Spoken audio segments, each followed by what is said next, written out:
Hey beautiful people, welcome back to my channel. So today I've got a little bit of a different video for you, and it's been one that I've been wanting to do for ages, and it is talking about some of my personal top characters in children's and young people's literature.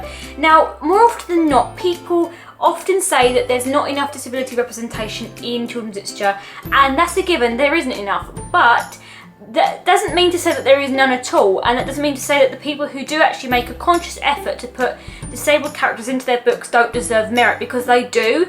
And today I wanted to talk about some of my personal favourite ones, because I often feel like when you're a child and when you're young, books are a fundamental source of the way that we develop and we learn about ourselves and people around us, and disability is a really important factor of that, and it should be incorporated into books. And over the course of the last few years, especially doing research for children's literature and my master's degree, I've come across quite a few that I wanted to mention today, characters that I personally think are really noteworthy. Number one, Mr. Griffith from Demon Dentist. Demon Dentist has been one of the best-selling books by author David Williams for the past few years. It was brought out in 2013, and the story follows a young boy trying to catch out a demon dentist in his local area, and the dentist happens to be wreaking havoc on all of the local children, and the hero of the story is Mr. Griffith. Even though he is in a wheelchair and he is sick and he relies on his son, who is a carer, to look after him, at the end of the book he throws that all away regardless of his disability and actually helps to save the town and becomes the town's hero. And at the end he strives to protect his son and the rest of his friends, and that's a really admirable trait to have in a character. Next character is Eric from Quentin Blake's The Five of Us, and it's a picture book about 5 children who go on a trip and they have to save the coach driver. Now, what is interesting about this book is that the character Eric is in a wheelchair, but he is described as being the strongest able-bodied character out of them and the one who can actually lift quite heavy weights. It wasn't like he was exterior part of it, he was in a group of friends getting on with his life, and I think this is a good representation of how even though you might be in a wheelchair, it doesn't matter, you can still be physically strong and physically able, and that disability isn't always a disability completely in itself. So I really found this interesting, and I like the way that Eric was portrayed as just a normal part of the group, acting like any other child his age. Number 3, Mole from Mole Sunrise. Mole Sunrise is a very endearing book, and it is about a little mole who is blind. Now, this mole heavily relies on his friends and woodland creatures to help him describe things like the sunrise and what the exterior world looks like. But despite that, he remains to be one of the most endearing, soft, kind-hearted characters out of the entire book. And a lot of big characters do find him very relatable, and they do often credit him a lot in the book. Now, moving on to the young people's literature. Now, interestingly enough, I found more disabled characters in the young people's sector than I did in the children's literature sector. I don't know why, if this is just my findings, but personally, I found like there was a lot more characters of diversity in this bracket. The first one is Vanessa Blaine from Darren Shan's The Saga of Darren Shan series. Now, Vanessa is a vampire general who trains vampires in Vampire Mountain, and he is a vampire, and he is basically there to help the generals who are in training to be able to do things like hand-to-hand combat and to improve on their fighting skills. He is partially sighted. He's blind in one eye because he lost it after a fight with a mountain lion, and then through circumstances later on in the series he loses his sight in his other eye and he becomes completely blind.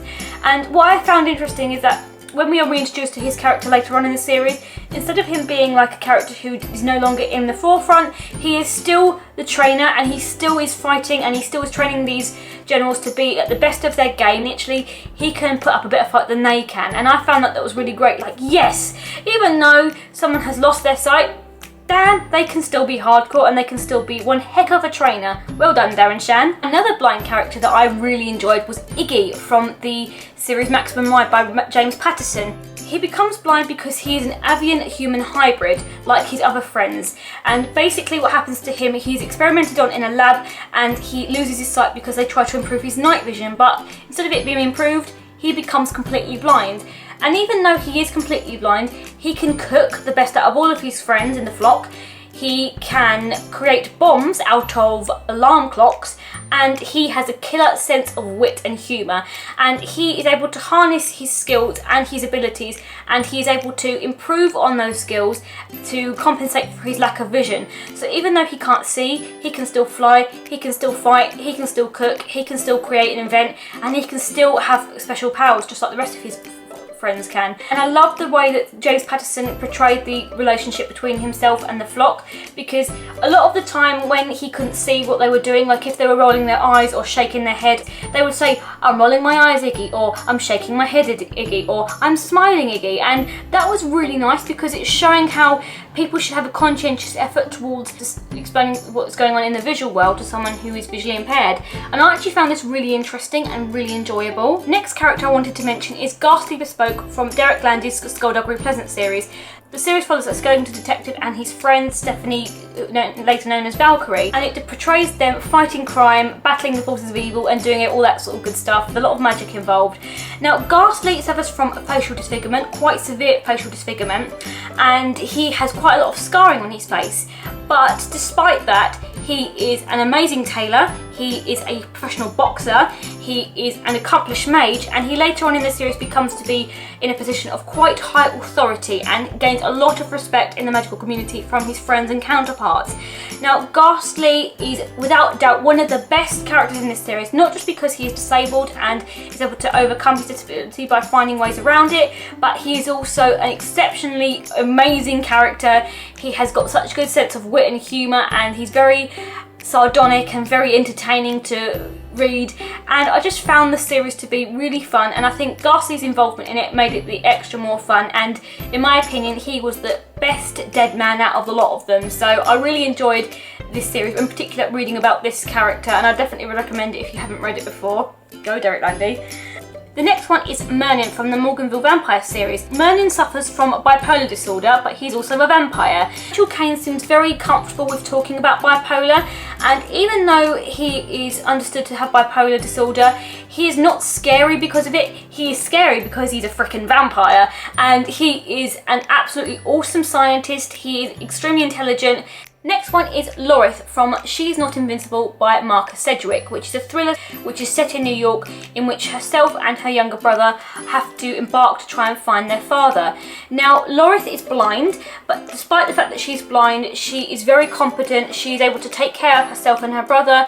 She is very intelligent, she's very open-minded, she's very skilled, and she really gains a sense of her surroundings very quickly, and she's a good example of how you can use your other senses when you're blind to compensate for the ones you don't have, and how you can actually compartmentalise the world around you without sight. And it's actually a very realistic representation of blindness, and one of the best characters who've got sight loss I've ever found before. The final character is the Cowardly Lion from The Wizard of Oz. Now the Cowardly Lion, you might say, suffers from anxiety disorder. He's very anxious, he doesn't have any courage, he argues, and it only takes him to overcome his fears and to face these anxieties that he actually realises that he does have courage. And even though one might say he still suffers from anxieties from time to time in the book, he still remains to be a very, very, very, very kind-hearted, very open-minded and very loyal character to his friends, and he's always there to aid them in their time of need and to help the rest of the group to overcome these battles and to reach the end of their target. And I just found it very interesting how this text actually explores ideas of anxiety and the idea of leaving home and being in unfamiliar surroundings, and how the Cowardly Lion could be argued to represent the part of ourselves of anxieties and coming into this new sense of adulthood and experiencing these new sensations of freedom and new situations that we might be put in. So I really hope you enjoyed this video today. Please do let me know in the comments if you've come across any disabled characters that I haven't mentioned that I don't know about. I'd really love to hear them.